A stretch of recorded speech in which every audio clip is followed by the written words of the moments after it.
Hi, this is Steve from PixelBump. Welcome to our new tutorial on production keying. If I went on to YouTube and I searched for a green screen tutorial,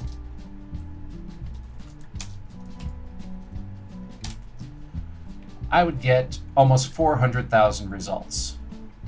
The internet itself is just full of green screen tutorials. So why am I going to add another one? I already have one in the After Effects bootcamp. It makes the keyer a lot easier to work with.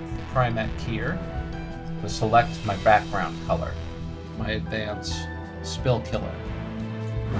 Well, because these are always based around a green screen that the person who's teaching the technique has shot. And over many years of working on productions, over many years of keying, I've learned to shoot a green screen so that it keys really well, and so have all the people who are doing their tutorials. And here and there, some of them will have tips on how to deal with a challenging green screen, but I haven't really seen one from the perspective that I deal with a lot at work, which is a green screen that I had no part in shooting. A lot of times you're going to have green screens that may not be perfectly shot. Now, the examples we're going to look at today were shot by a very good DP. He's a friend of mine, he does amazing work, but there are little things that make these shots hard to key. And part of it was the requirement of space that he had. If we take a look here in this first shot, Jeff Lewis turns around, and if you watch the green screen, you can tell that it's very close to the actor. And this comes out of the set being very small. They wanted to throw a green screen up, but they didn't have enough room in the building to put the green screen back far enough that no shadows would fall on it. And this makes it a more difficult green screen to key because we've got a lot of shifting color value in the green screen itself. So if we pull a key from the end or the beginning, they're actually two different colors. And this taxes the keying software pretty hard. You often end up with very crunchy, very noisy edges. So let's take a look at these shots and see what kind of techniques we can use to deal with challenging green screens. So the first thing I'm going to do is kind of what I always do, and I'm going to come in and reduce my noise. So I'll auto profile, I'll auto fine tune. And for today, I'm not going to work with Primet, which is my keyer of choice. I'm going to work with Keylight, because if you're in a production environment, a lot of times you're just set up with a stock version of After Effects. So I'm going to go ahead and pull up my Keylight. And I'm going to drop it on. And let's make a red solid here and drop it in the background. So we'll have a little bit of background to look at. And let's just try to key this normally. So I'm going to pick my background color, I'm going to come over to my combined matte, and then I'm going to just try to get this guy in. There we go, nice solid matte.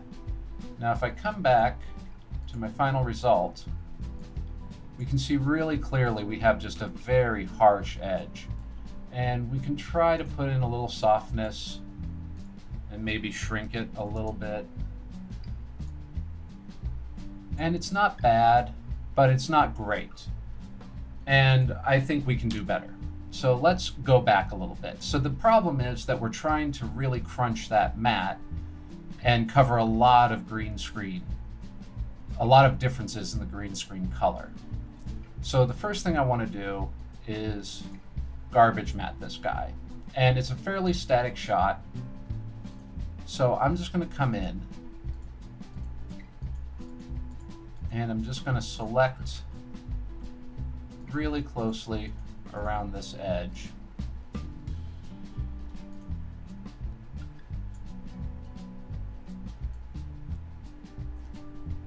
Add another point. There we go. And I'll subtract it. And let's go ahead and just make sure that Jeff doesn't cross in front, which he does. So let's go ahead and adjust our matte.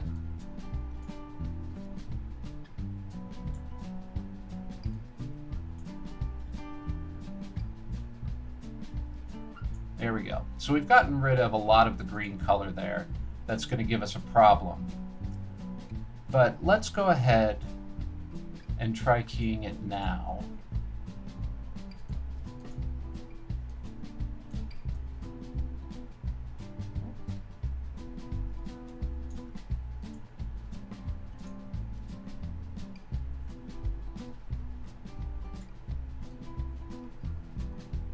See, somewhere around here is where the edge is actually looking best.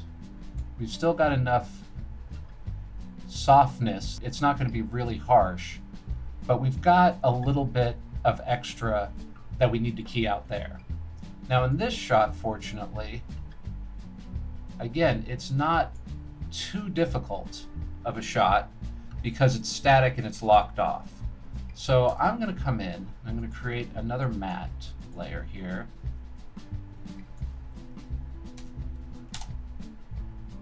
And I'm just going to drop it right above, and then I'm going to turn its opacity all the way down. And I'm going to come back in here, and I'm just going to create a little bit of a shape. And then I'm going to animate it. And I'm just going to put this white right over the top here.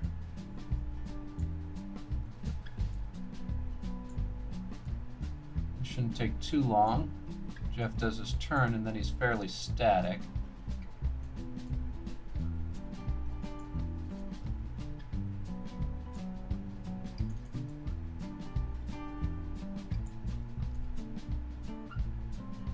There we go. That looks like that's going to work. So let's go ahead, bring the opacity back up. I'm going to duplicate my layer, and I'm going to take the top two, I'm going to pre-comp them, and call this the matte layer. Now I can come back and delete my effects, and then just use the Luma matte from above. And now we've got something that is nice and soft all the way around the edges.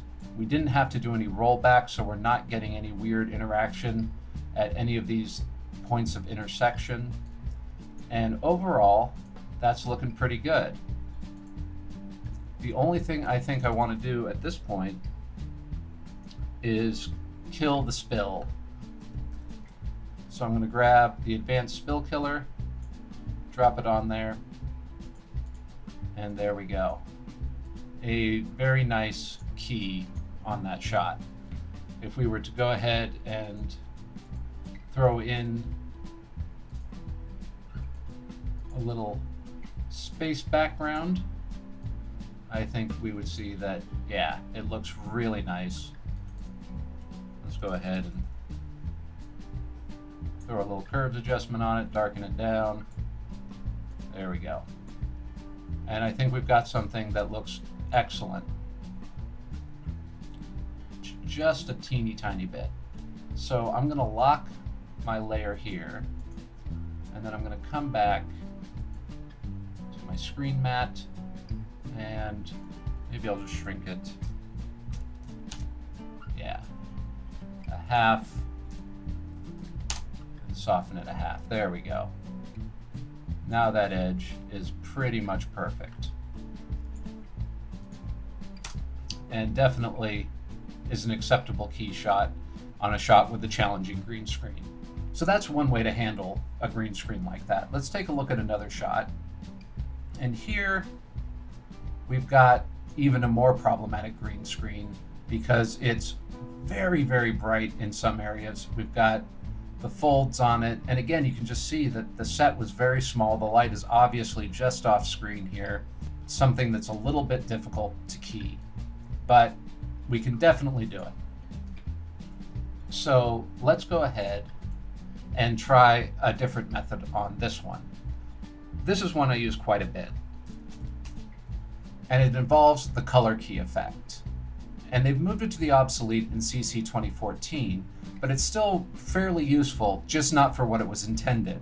Because if we drop the color key on, we take our sample, and then we start bringing up our tolerance, you can just see this is a horrible keyer. It's really got no control. It's kind of brute force. It doesn't really do the job we want it to do. But it doesn't mean it's worthless. If I come in and give it a setting of about 20, it'll start pulling away at some of that color. And if I do it a few times on some of these areas here in the middle, I'll start building up a little bit of a area here. And now I've kind of just got a color area that's fairly uniform. Now I can keep eating away at it, but at this point, I don't think we have something that's too difficult to key. So now if I go back and I grab my key light and I select the color from here, we're going to be able to pull the key a lot easier. Go to our combine matte, let's brighten this guy back up. And once again, we've got a little bit of white there that we can deal with a little extra layer. And this one we can probably just slide over, because the way this is going to work, let's see, yeah, if I just move it over here, hit its position, and just position it back over to there.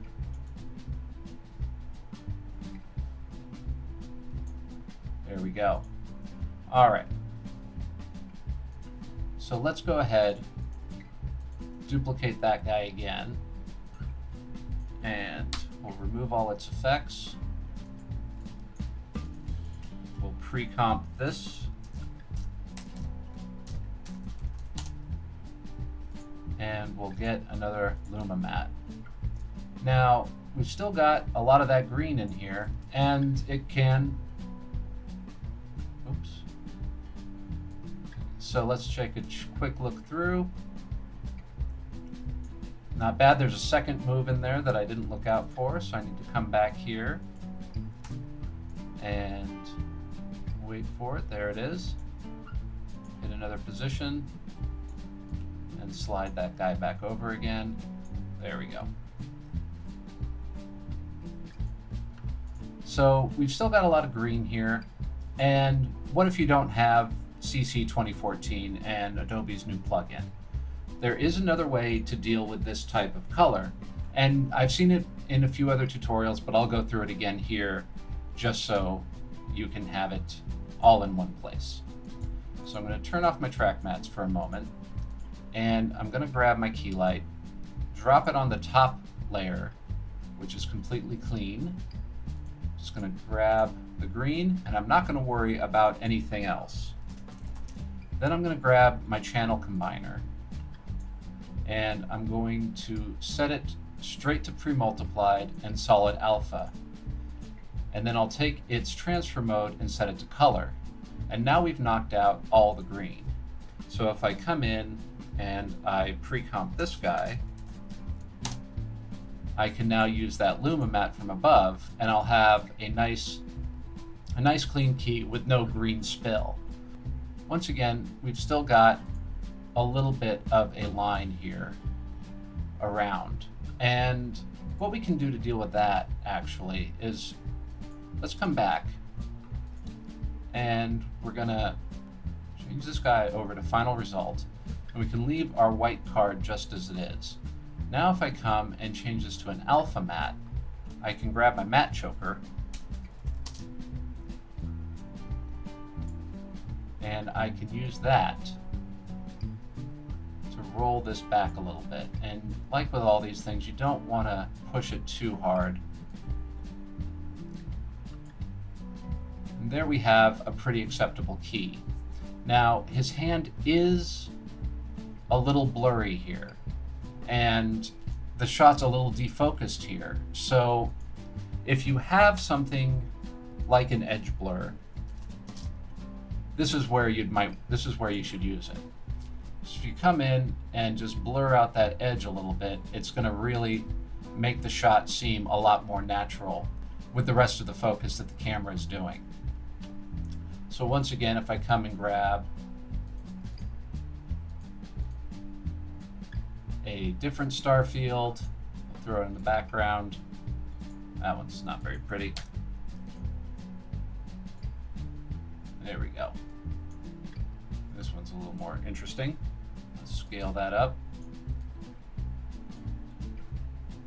And let's go ahead and grab our matte choker again, and we'll put it before our blur layer just to pull this back a little bit. And I don't really want it to be too hard, and I don't want too much.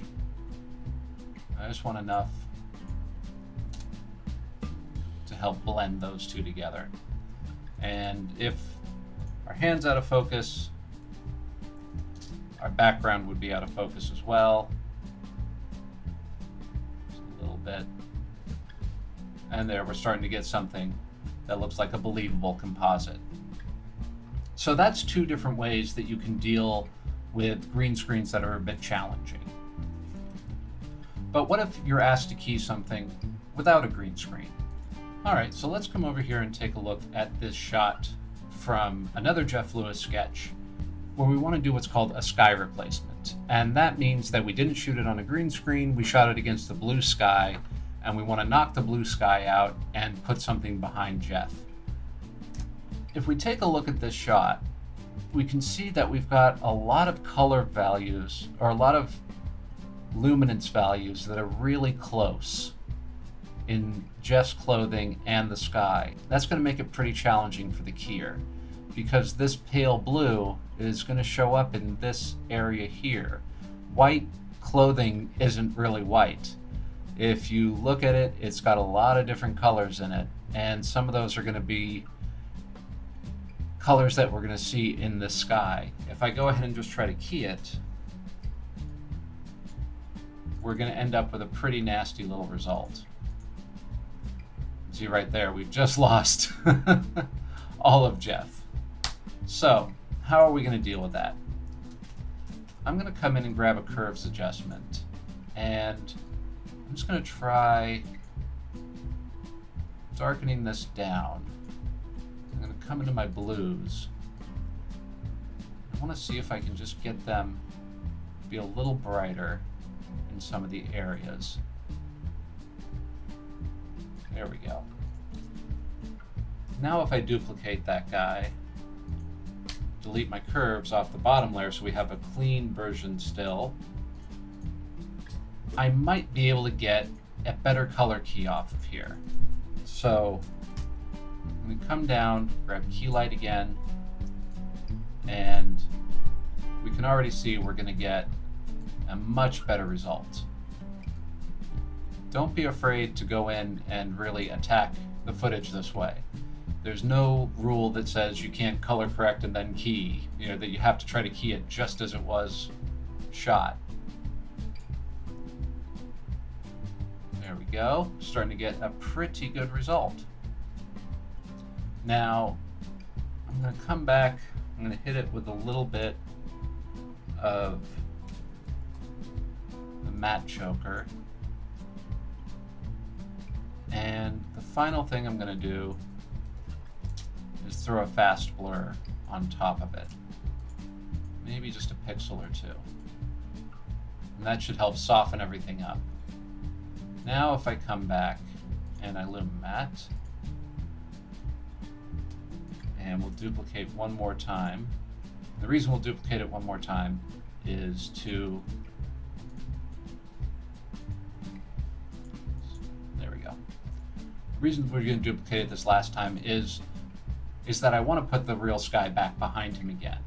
But now what I have is a situation where I can come in, and if I go back to my rasters, I should be able to grab some nice cloud layer, drop that right in behind Jeff. And if I color correct my cloud,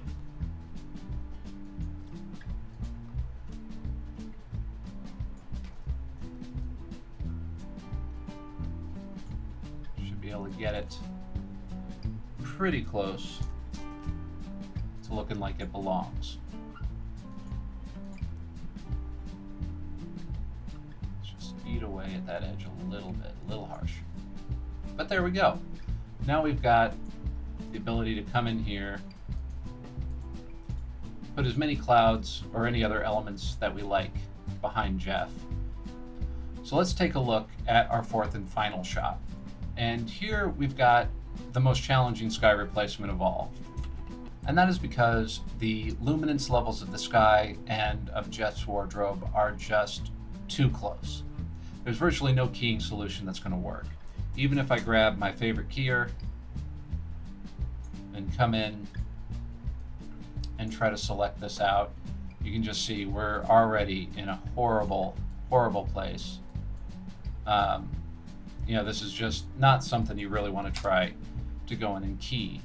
So how do we deal with this? Well, I think in this case like this one, the only thing that is really going to work is turning to rotoscoping or the roto brush. And given that choice, I will grab the roto brush every single time, at least to try it out first. If it doesn't work, I can always spend the time rotoscoping it. But here we are with just a couple of strokes, and we've already got a really nice edge around Jeff. So let's go ahead and track a few frames here. Let's just do the first second.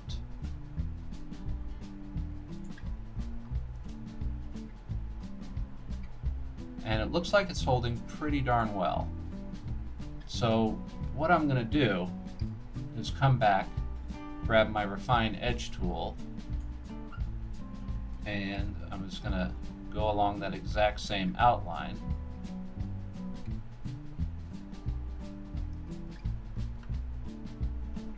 That looks really nice. We're keeping the detail in the beard.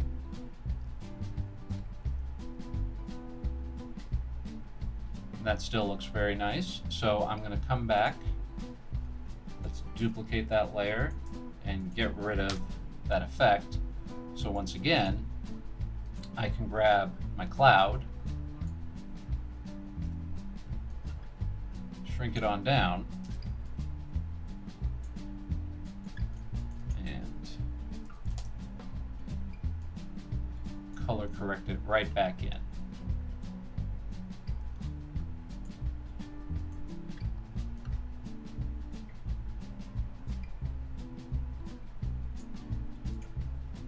Go. And just remove a little bit there.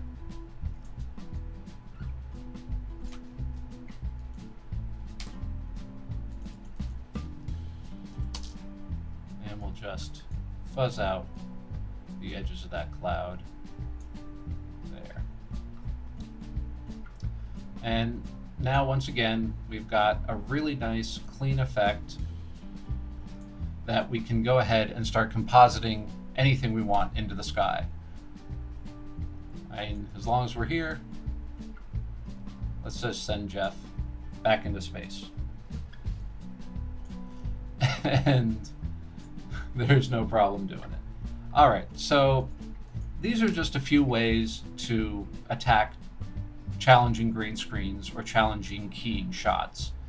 And these aren't the only ways. These are just ones that I use fairly often. I think that brings us to the end of this tutorial. I hope you've learned something that you can use in your work. If you have any questions, please hit me up on Twitter or Facebook or in the comments. Thank you so much for watching. Go and create.